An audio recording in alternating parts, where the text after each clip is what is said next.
বান্দা যত রবের কাছে চাইতে থাকে, রব তত খুশি হতে থাকে।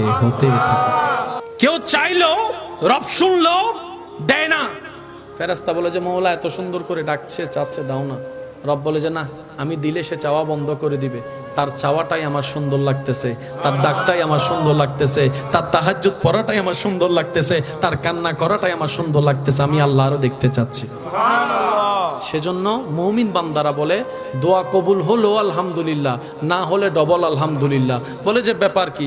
বলে যে দোয়া কবুল হওয়া মানে আমার চাওয়া পূরণ হয়েছে, আর দোয়া কবুল না হওয়া মানে আমার আল্লাহ চাওয়াটাই বাস্তবায়ন হয়েছে। আর আল্লাহ চাওয়ায় বান্দার খুশি, এটাই হচ্ছে মুমিনের কাজ। আল্লাহ আমাদের সবাইকে কবুল করুক, আমিন।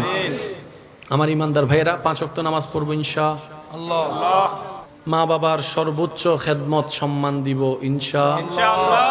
বড়দেরকে সম্মান, ছোটদেরকে স্নেহ।